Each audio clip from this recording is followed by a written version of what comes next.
Good morning, St. Paul's. Today is Thursday, August 14th, 2025, and you're watching Wolf TV, bringing you the latest news, sports, entertainment, and everything in between. We have a great show for you today.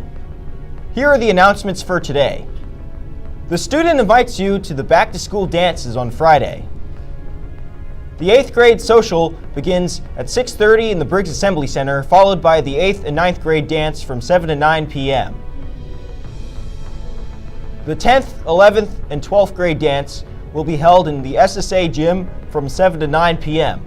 Check your email to purchase tickets. Any junior or senior who wishes to nominate a junior or senior from SSA for homecoming court should see Ms. Case in room 107 for a nomination form. These forms are due next week, and there will be a meeting for all returning rugby players and any student interested in joining rugby in room 109. In the main school building at 3:15 after school today. Students, service hour opportunities are now posted on MobileServe. There is one coming up this Saturday. See MobileServe for more details.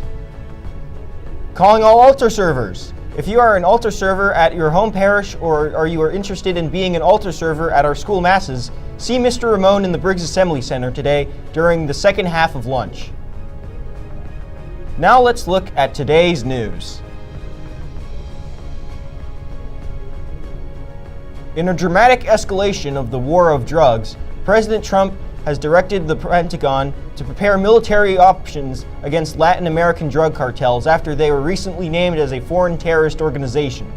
The move has sparked international concern and raised legal questions about sovereignty in the use of force. A presidential directive signed earlier this week ordered the Department of Defense to develop plans for potential military operations targeting organizations such as those in Mexico, Venezuela, and MS-13. Secretary of State Marco Rubio defended the move, saying, "We have to start treating them as armed terrorist organizations, not simply drug-dealing organizations." He stated that the designation allows the U.S. to use military, intelligence, and other national security tools to disrupt cartel operation. Trump stated during a press briefing that Latin America's got a lot of cartels and drugs flowing. We want and have to protect our country. We haven't been doing it. We're playing a tough game, but we'll have more to say about that soon. Mexico's President Claudia Pardo also stated that the U.S. will not be going into Mexico with military and that this is not an invasion. While no military action is imminent, officials say options could include naval interception, airborne surveillance, and targeted raids. The Pentagon has not released specific operational plans, and the White House doesn't plan on saying anything. In other news, Alaska's capital of Juneau has been urged to evacuate after the summer heat has been driven glacial melting.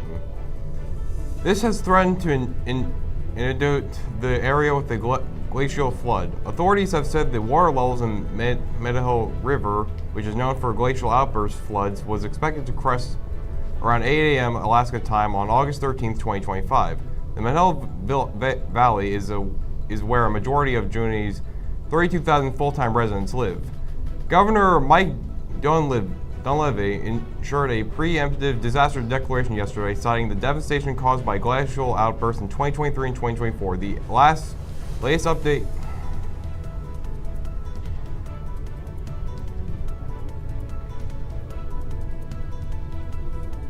Now let's look at today's sports news.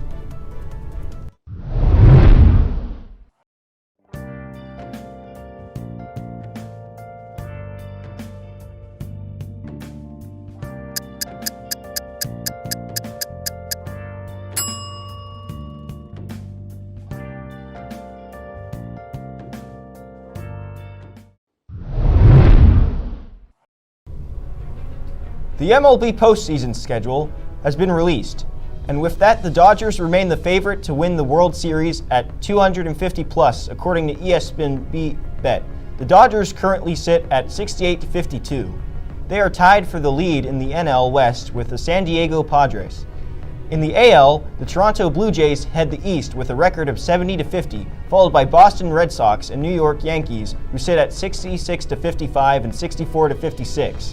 The injury report contains a few key players. Josh Hader of the Astros is out with a shoulder strain. Grayson Rodriguez, Philip Bastia, and Zach Eflin, Orioles, will miss the rest of the season due to elbow surgery, right shoulder inflammation, and lower back discomfort. On another note, Week 3 of the NFL preseason is underway, and we have some exciting matchups coming up. One of the more anticipated games coming up is the Cincinnati Bengals versus the Washington Commanders on August 18th at 7 p.m. Starters for both teams are expected to play in several series of the game, unlike last week when they only played one series and even less.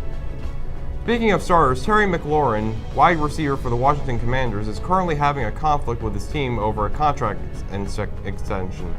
McLaurin was ranked as a top 15 receiver in the NFL and the best receiver of the Commanders.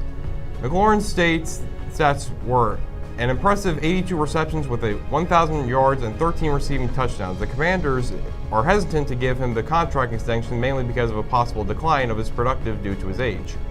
30 years old when the regular season starts. McLaurin has requested a trade according to the NFL source.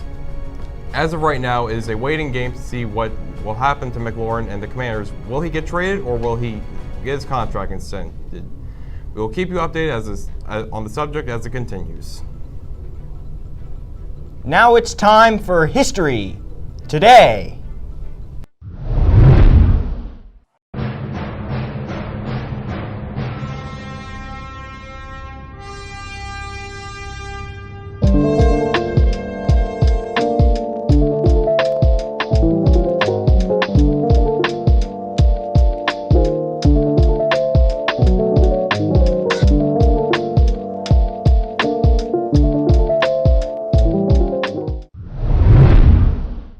Hello, my name is Gary Miller.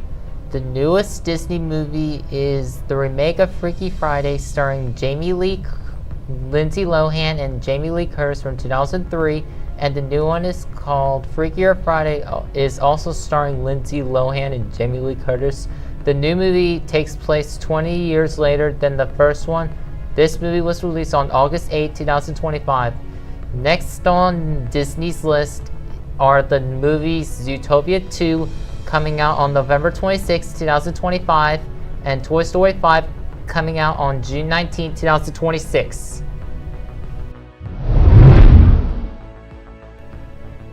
Now let's take a look at the world of entertainment.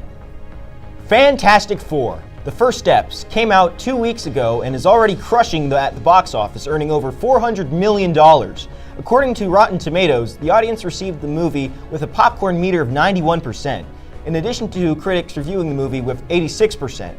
The audience gave a largely enthusiastic response to the main villain, Galactus. This is not a surprise, as many Marvel fans have been waiting to see Galactus' visual representation. This is due to the fact that back in the 2007 film, Fantastic Four: The Rise of the Silver Surfer, the audience never saw the Galactus character. He was only portrayed as a black cloud-like entity. Hey there, I'm Grayson Hansberger. Welcome to Hansberger FM. Here, I'll talk about my favorite albums and tell you why you should give them a listen. Today, we have Radiohead's 1995 album, The Bends. Coming off the success of their previous album, Pablo Honey, and its hit single, Creep, Radiohead went straight back to the studio, and after a year of recording, Radiohead released The Bends. The album's got that punchy, in-your-face, alternative rock sound similar to bands like the Smashing Pumpkins and the Pixies. And my favorite song in the album is definitely Just.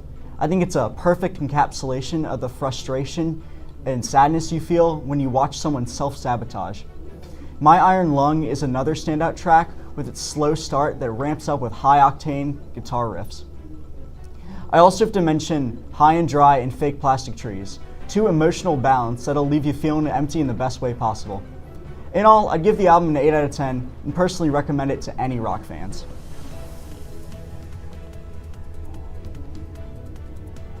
And now for the joke of the day. Hey Hansberger, What? I only know 25 letters of the alphabet. Really? I don't know why. Well, that's our show for today, Wolves. Thank you for watching Wolf TV, and until next time, let's make it a great day.